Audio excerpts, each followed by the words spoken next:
Bismillahirrahmanirrahim. Assalamualaikum warahmatullahi wabarakatuh. Selamat pagi, salam sejahtera untuk kita semua. Shalom, Om Swastiastu, Namo Buddhaya, salam kebajikan. Yang kami hormati Presiden Republik Indonesia, Bapak Insinyur Haji Joko Widodo, beserta Ibu Iriana Joko Widodo, Wakil Presiden Republik Indonesia, Bapak Profesor Dr. Kiai Haji Ma'ruf Amin, beserta Ibu Wuri Ma'ruf Amin. Presiden Republik Indonesia kelima, Ibu Profesor Dr. Honoris Causa Haza Megawati Soekarno Putri.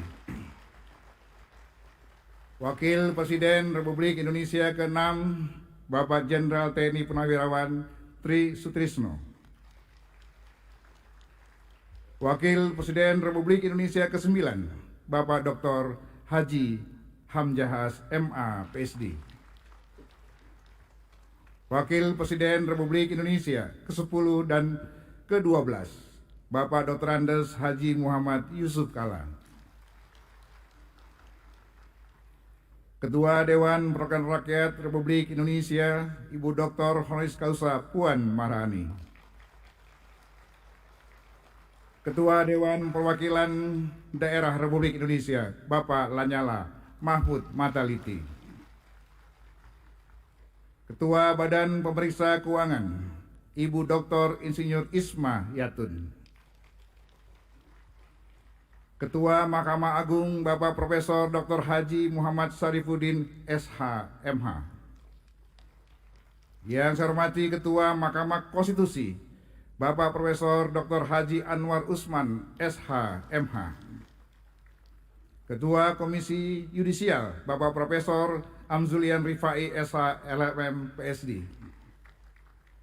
Para Wakil Ketua Majelis Permusyawaratan Rakyat, para Wakil Ketua Dewan Perwakilan Rakyat dan Dewan Perwakilan Daerah, para pimpinan lembaga-lembaga negara, para ketua umum partai politik yang kami hormati, Ketua Umum PDI Perjuangan, Ibu Profesor Dr. Honoris Causa Hajah Megawati Soekarno Putri, Ketua Umum Partai Golkar, Ketua Umum saya, Dr. Honoris Causa Insinyur Haji Erlangga Hartarto MBA MMT, Ketua Umum Partai Gerindra, Letnan Jenderal TNI Purnawirawan Haji Prabowo Subianto, Ketua Umum Partai Nasdem, Dr. Honoris Causa Dr. Andes Haji Surya Dharmapalo, Ketua Umum Partai Kebangkitan Bangsa, Dr. Honoris Causa Dr. Andes Haji Abdul Muhaimin Iskandar MSI,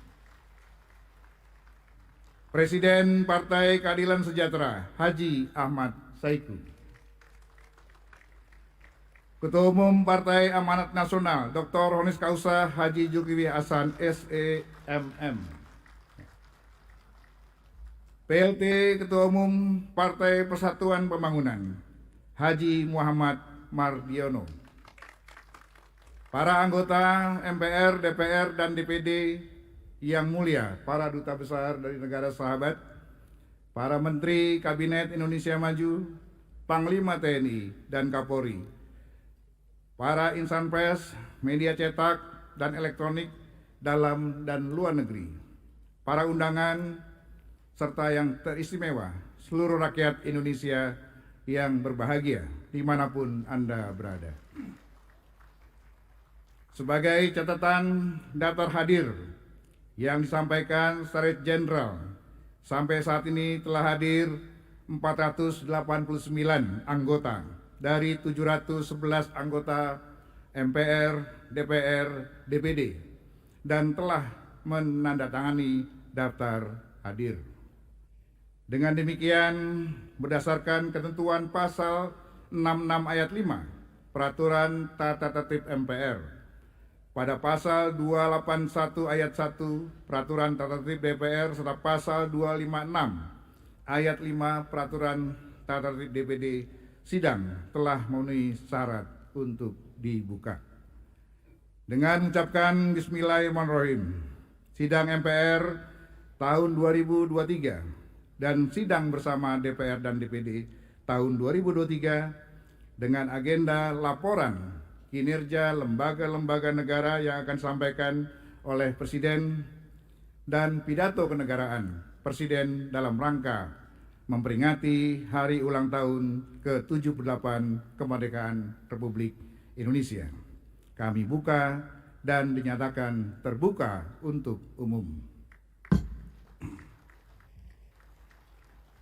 Sebagai insan yang beriman, marilah kita senantiasa memanjatkan puji dan syukur kehadirat Allah Subhanahu wa Ta'ala, Tuhan yang Maha Kuasa.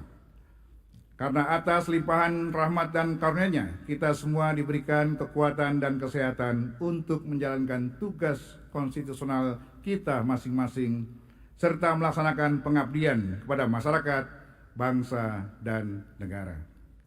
Rasa syukur yang mendalam juga patut kita panjatkan, karena di tengah dinamika situasi global yang labil dan bergejolak, kita tetap dipersatukan dalam semangat kebersamaan, sehingga bangsa ini mampu melewati gelombang tantangan zaman dan melanjutkan estafet pembangunan. Kami selaku pimpinan dan anggota MPR, DPR, dan DPD menyampaikan terima kasih dan penghargaan yang setinggi-tingginya kepada Presiden Republik Indonesia, Bapak Insinyur Haji Joko Widodo, Wakil Presiden Republik Indonesia, Bapak Profesor Dr. Kiai Haji Ma'ruf Amin, serta seluruh pimpinan lembaga negara atas perkenannya hadir memenuhi undangan kami dalam sidang tahunan MPR dan sidang bersama DPR dan DPD. Momentum ini menjadi wujud dari semangat kita dalam bergotong royong, sekaligus arena silaturahmi bagi seluruh elemen bangsa. Sebelum saya lanjutkan, izinkan saya mengawali sidang ini dengan 2 bait pantun. Burung perkutut di atas awan, terbang tinggi hinggap di pohon beringin. Terima kasih atas kehadiran Tuan dan Puan, walaupun koalisi masih bisa berubah-ubah. Melalui sidang tahunan MPR ini, mari kita jaga persatuan dan kesatuan.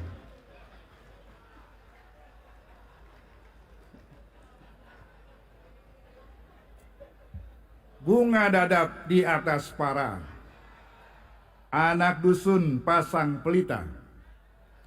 Sudah 78 tahun Indonesia merdeka.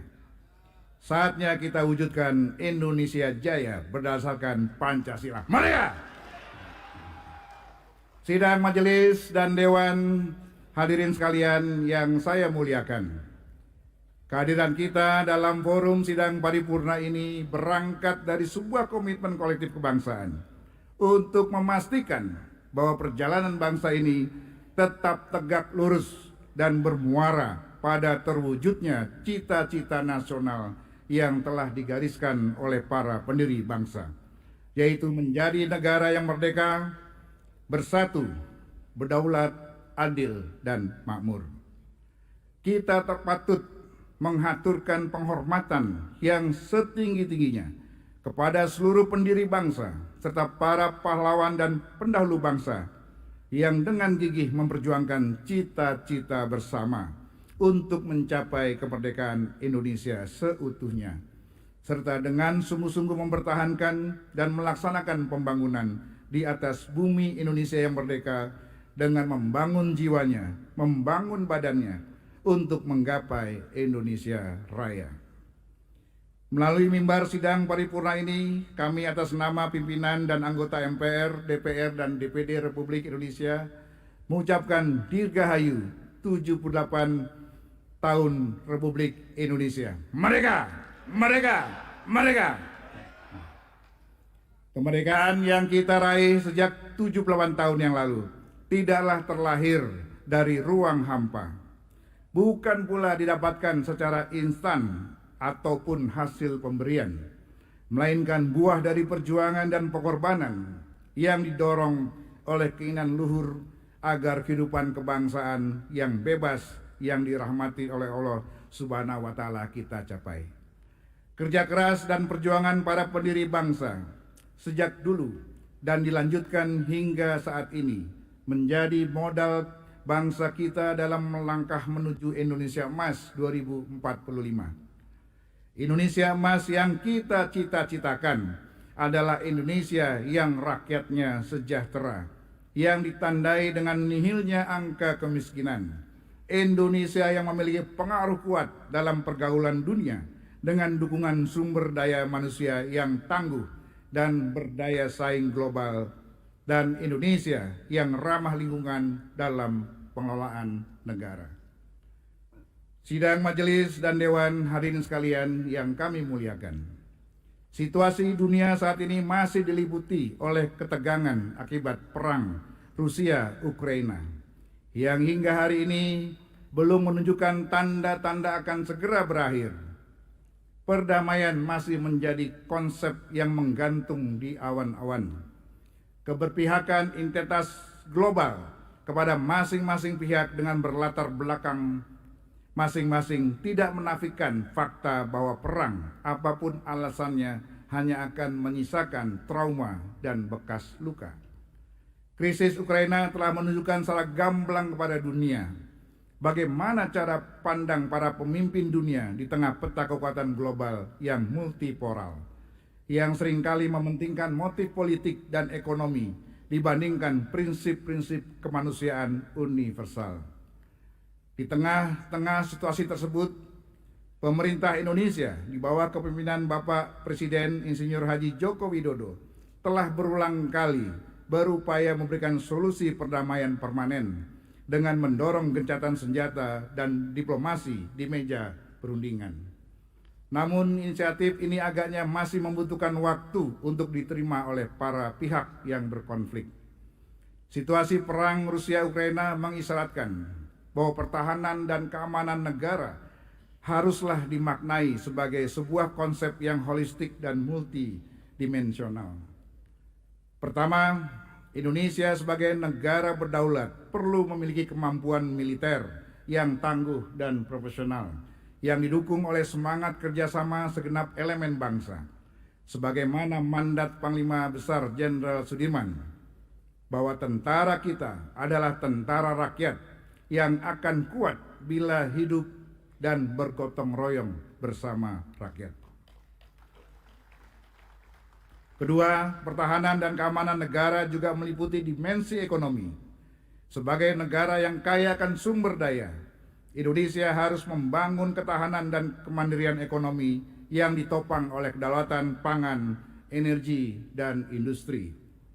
Yang ketiga, sebagai bagian dari komunitas global, Indonesia perlu lebih meningkatkan peran politik luar negeri yang bebas aktif, bergaul erat dengan semua negara bangsa, tanpa perlu berpihak pada salah satunya. Kita menyadari bahwa dalam 20 tahun terakhir, dinamika geopolitik dunia telah mengalami perubahan yang cukup signifikan. Di tingkat kompetisi global terjadi pergeseran keseimbangan kekuatan di arena geopolitik dan perluasan pengaruh ekonomi dan militer beberapa negara. Di tingkat kompetisi regional pada berbagai wilayah geopolitik, terjadi peningkatan kompetisi antar negara untuk saling mempengaruhi dan mengamankan minat mereka sendiri, yang mencerminkan persaingan politik dan ekonomi yang sangat kompleks.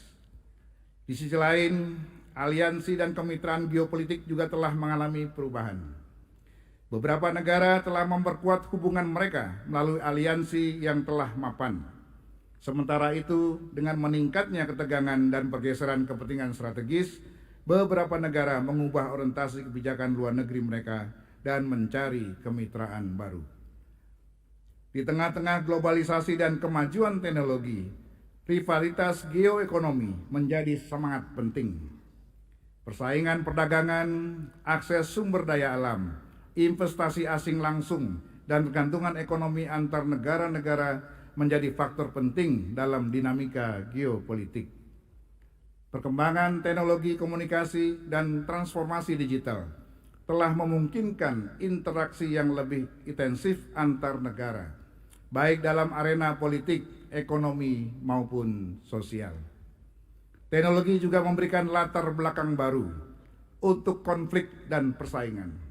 Perubahan dalam dinamika geopolitik ini juga disertai dengan lompatan teknologi yang sangat signifikan, antara lain teknologi komunikasi dan konvergensi, internet dan digitalisasi, kecerdasan buatan atau artificial intelligence, dan implementasi Internet of Things.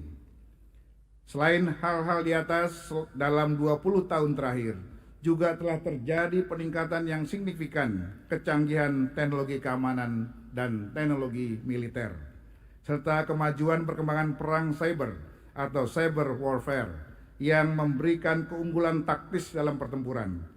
Untuk itu, selain urgensi proses transformasi pertahanan Indonesia yang bersifat konvensif, juga perlu diantisipasi berbagai dinamika geopolitik dan lompatan teknologi yang signifikan.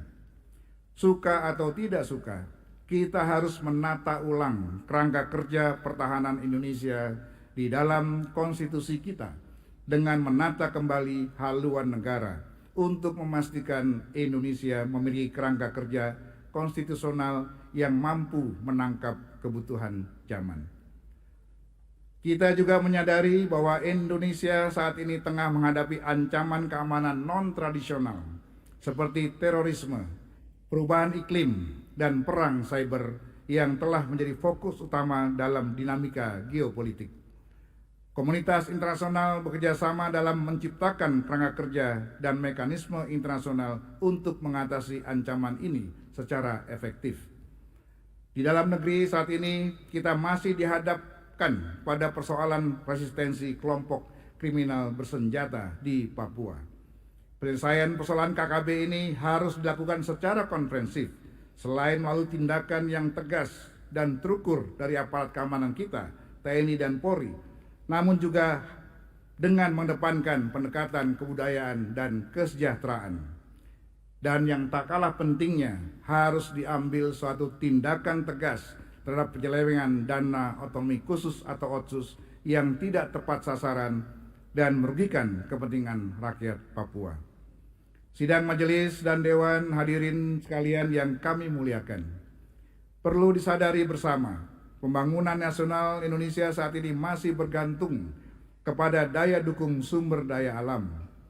Di awal kemerdekaan hingga tahun 90-an, sumber daya alam kita berupa minyak mentah, gas alam, dan batu bara serta hasil alam lainnya menjadi penopang utama daripada sumber devisa yang berkonsekuensi pada stabilitas moneter. Namun kekayaan alam yang luar biasa besar tersebut tak berdaya di tengah situasi global yang berubah dan melahirkan badai ekonomi besar di kawasan. Kami menyadari bahwa tidak dapat kita bergantung pada sumber daya alam mentah. Pemerintah telah bekerja keras dan meyakinkan seluruh stakeholder agar berpartisipasi aktif dalam proses hilirisasi dengan berinvestasi langsung di Indonesia untuk membangun dan mengembangkan kapasitas industri domestik sebagai penyerap sumber-sumber mineral. Sumber daya alam mentah yang ada harus dikelola sendiri oleh kita di dalam negeri, sehingga menghasilkan produk yang memiliki nilai jual lebih tinggi dan menguntungkan bagi pertumbuhan ekonomi dalam negeri. Hilirisasi industri adalah ikhtiar atau usaha untuk mewujudkan perekonomian nasional yang efisien dan berkeadilan sebagaimana diamanatkan Pasal 33 Undang-Undang Dasar Negara Republik Indonesia tahun 1945. Diperlukan perubahan mindset pembangunan yang melekat di masing-masing stakeholder, baik di kalangan pemerintah, pelaku bisnis maupun masyarakat, agar terjadi kolaborasi multi pihak untuk menata ulang pembangunan ekonomi yang dapat menghasilkan pertumbuhan yang berkualitas serta berkelanjutan. Hal itu dapat diwujudkan dengan mempromosikan model ekonomi yang berbasis sirkularitas, atau mengupayakan efisiensi sumber daya, serta upaya pemanfaatan kembali residu yang dihasilkan dari industri untuk diolah kembali dan memberikan nilai tambah yang lebih besar serta berulang. Paradigma sirkularitas tentunya hanya dapat berjalan dengan kualitas industri nasional sudah mampu secara seksama melakukan pemrosesan material sumber daya dari hulu ke hilir, sebagaimana yang digagas pemerintahan Presiden Joko Widodo tentang hilirisasi mineral, emas, bauksit, nikel, tembaga, dan biji besi.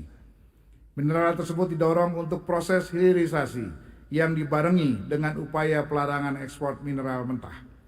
Kebijakan ini menunjukkan konsistensi pemerintah terhadap berbagai upaya untuk meningkatkan kualitas industri nasional kita. Indonesia adalah negara besar yang harus terus melangkah ke depan dan meningkatkan kemajuan dan kesejahteraan. Kita tidak boleh menjadi negara gagal dan mengalami kebangkrutan sebagaimana dialami beberapa negara yang saat ini menjadi pasien IMF. Indonesia juga tidak boleh terancam mengalami krisis perekonomian, khususnya krisis keuangan yang dikategorikan sebagai kahar fiskal. Bangsa Indonesia adalah pemilik berbagai sumber daya alam terbesar di dunia, seperti nikel, batu bara, emas, tembaga, dan gas alam. Namun demikian, masih ada warga negara yang belum sepenuhnya menikmati kekayaan alam tersebut. Kita berterima kasih kepada pemerintah yang telah bekerja keras mengurangi angka kemiskinan. Upaya ini perlu terus-menerus ditingkatkan dengan memastikan penguasaan negara atas kekayaan alam dan mendorong pembangunan di daerah demi sebesar-besarnya kemakmuran rakyat. Karena itu sudah saatnya kita memikirkan adanya roadmap atau bintang pengarah berjangka panjang yang jelas untuk menuntun kemana kapal besar bangsa ini akan berlabuh. Indonesia membutuhkan perencanaan jangka panjang yang holistik, konsisten, dan berkelanjutan, serta berkesinambungan dari suatu periode pemerintahan ke periode pemerintahan berikutnya antara pusat dan daerah, agar mampu memanfaatkan sumber daya alam yang luar biasa untuk kesejahteraan seluruh rakyat Indonesia. Karena itu kita semua perlu mempertimbangkan sekali lagi pentingnya pokok-pokok haluan negara atau PPHN sebagai produk hukum yang dapat mencegah sekaligus menjadi solusi mengatasi berbagai persoalan yang dihadapi oleh bangsa kita. Pembahasan PPHN seyogyanya dapat dilakukan setelah pelaksanaan pemilihan umum 2024 sehingga memiliki waktu yang cukup dan legitimate yang kuat. Tantangan lain dalam perekonomian nasional juga hadir pada sektor keuangan, di mana aktivitas ekonomi saat ini telah bertransformasi secara cepat menuju digitalisasi dan integrasi. Perkembangan inovasi teknologi sektor keuangan, aset keuangan digital, dan aset kripto di Indonesia terus menunjukkan perkembangan pesat. Kehadiran aktivitas keuangan digital sangat dirasakan manfaatnya dari aspek kenyamanan, kemudahan, kecepatan, dan efisiensi. Di samping berperan strategis dalam mendorong pertumbuhan aktivitas ekonomi, menciptakan pertumbuhan nilai investasi, dan membuka kesempatan lapangan kerja baru. Di sisi lain, sektor yang relatif baru ini juga tidak terlepas dari tantangan dan potensi permasalahan. Dengan diterbitkannya Undang-Undang Nomor 4 Tahun 2023 tentang pengembangan dan penguatan sektor keuangan kiranya dapat menjadi landasan yang kuat untuk menguatkan peran Otoritas Jasa Keuangan atau OJK dalam memelihara stabilitas sistem keuangan dan melakukan pengaturan, pengawasan, serta pengembangan terhadap sektor ini. Untuk itu dalam sidang tahunan yang mulia ini, kami mengajak seluruh pihak terkait untuk bersama-sama mengembangkan industri keuangan digital kita agar dapat bertumbuh secara sehat, berkelanjutan, dan senantiasa mengutamakan perlindungan konsumen. Penguatan daya saing industri keuangan digital kita akan menjadi sumber pertumbuhan ekonomi nasional inklusif, berkelanjutan, dan berkeadilan. Sidang majelis dan dewan hadirin sekalian yang kami muliakan, di tengah-tengah kerja keras untuk menata ulang pembangunan ekonomi di segala bidang, seyogyanya juga dibarengi dengan penataan kembali demokrasi di tanah air kita. 6 bulan ke depan, tepatnya tanggal 14 Februari 2024, kita akan menunaikan mandat konstitusi untuk mewujudkan demokrasi melalui pemilihan umum, untuk memilih wakil rakyat di DPR, DPD, dan DPRD, provinsi, kabupaten, kota, sekaligus memilih presiden dan wakil presiden. Tahapan pemilu memang akan selesai dalam beberapa bulan ke depan, tetapi demokrasi tak hanya berhenti pada tahap demi tahap pemilu tersebut. Demokrasi harus berjalan sepanjang masa bersamaan dengan kehidupan kita sehari-hari. Wujud demokrasi bukan sekedar siapa yang nanti memenangkan suara rakyat, tetapi yang lebih penting dari itu adalah bagaimana mewarnai proses pengambilan kebijakan yang berpihak pada kemaslahatan rakyat. Dengan semangat tersebut, mari kita sambut pemilihan umum 2024 untuk mewujudkan demokrasi konstitusional dengan tetap menjaga persatuan dan kesatuan bangsa, sehingga pemilu dapat menjadi arena konsultasi yang menjaring putra-putri terbaik bangsa yang akan duduk di kursi legislatif dan eksekutif, baik di tingkat kabupaten, kota, provinsi, maupun nasional. Lebih dari itu, kita berharap siapapun nantinya yang akan terpilih hendaknya meneruskan tongkat estafet kepembangunan nasional, konsisten untuk mengambil langkah-langkah positif dan melanjutkan apa yang telah dimulai oleh para pemimpin sebelumnya. Seiring dengan itu, sesuai dengan prinsip negara hukum, para pemimpin, penyelenggara negara, dan seluruh warga negara harus menjadikan hukum sebagai landasan dan pedoman dalam menjalankan dan menjalani kehidupan berbangsa dan bernegara.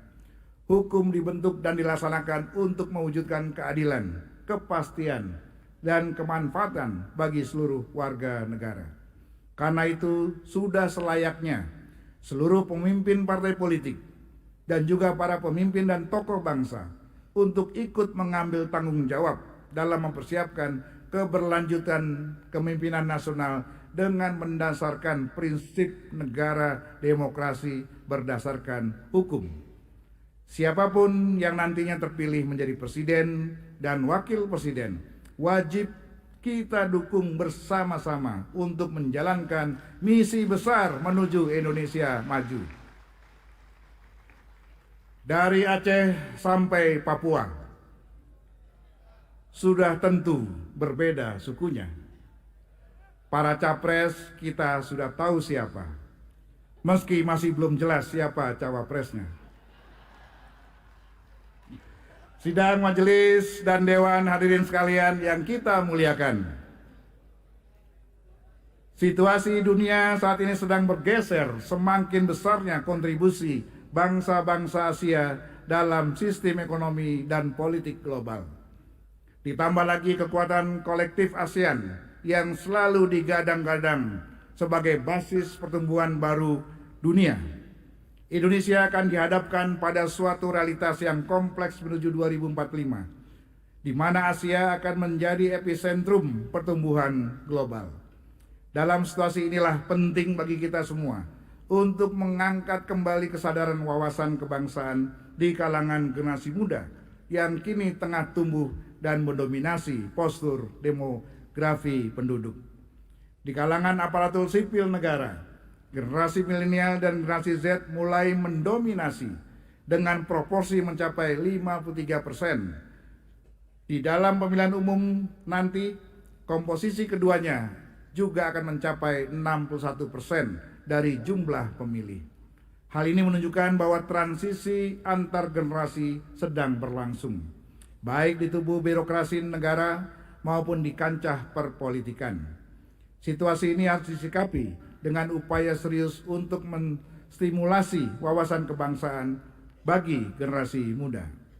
MPR Republik Indonesia berkomitmen menjadikan pilar-pilar kebangsaan, yaitu Pancasila, Undang-Undang Dasar Negara Republik Indonesia tahun 1945, NKRI, serta Bhinneka Tunggal Ika untuk dapat terus dipahami, diresapi, dan diimplementasikan sebagai bekal bagi generasi muda untuk melanjutkan tongkat estafet kepemimpinan nasional di segala lini kehidupan. Untuk itu agenda sosial 4 pilar MPR RI terus gencar dilaksanakan, walaupun dana cukup terbatas, guna mengawasi proses regenerasi bangsa yang tengah berlangsung. Untuk itu perlu perhatian Menteri Keuangan untuk hal ini. Saudara-saudara sekalian, pada tahun 2045 nanti, Indonesia diprediksi akan menduduki posisi sebagai negara dengan ekonomi terkuat keempat di dunia. Sehingga diharapkan Indonesia mampu menjadi katalisator upaya-upaya global untuk membangun kerjasama yang erat dan membangun tatanan dunia baru yang adil dan beradab. Sebagai penerjemahan dari nilai-nilai Pancasila yang telah digali oleh Bung Karno dan para pendiri bangsa dari akar tradisi bangsa Indonesia, dan nantinya akan kita persembahkan untuk peradaban dunia yang berprinsip pada 5 sila Pancasila. Karena itu MPR meneguhkan diri sebagai rumah kebangsaan, pengawal ideologi Pancasila dan kedaulatan rakyat. Sidang majelis dan dewan hadirin sekalian yang kami muliakan.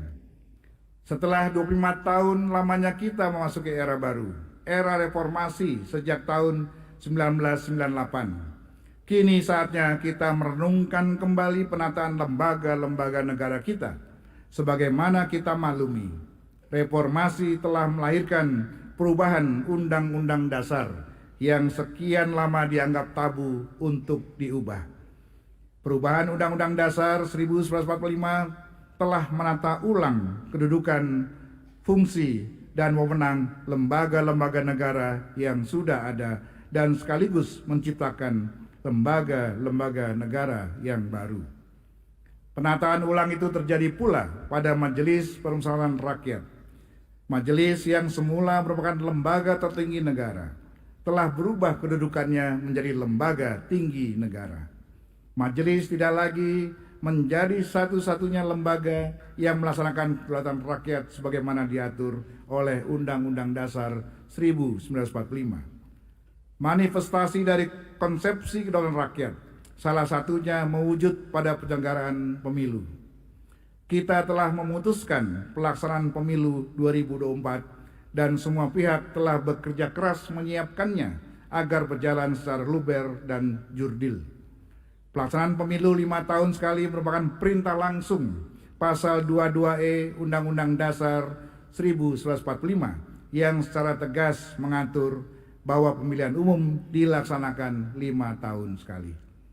Sebagaimana kita ketahui, pemilihan umum terkait dengan masa jabatan anggota-anggota DPR, DPD, DPRD, Presiden, dan Wakil Presiden.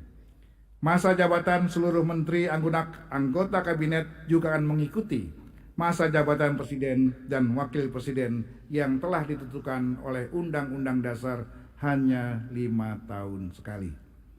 Yang menjadi persoalan adalah bagaimana sekiranya menjelang pemilihan umum terjadi sesuatu yang di luar dugaan kita bersama, seperti bencana alam yang dahsyat berskala besar, peperangan, pemberontakan, atau pandemi seperti COVID kemarin yang tidak segera dapat diatasi, atau keadaan darurat negara yang menyebabkan pelaksanaan pemilihan umum tidak dapat diselenggarakan sebagaimana mestinya, tepat pada waktunya sesuai perintah konstitusi.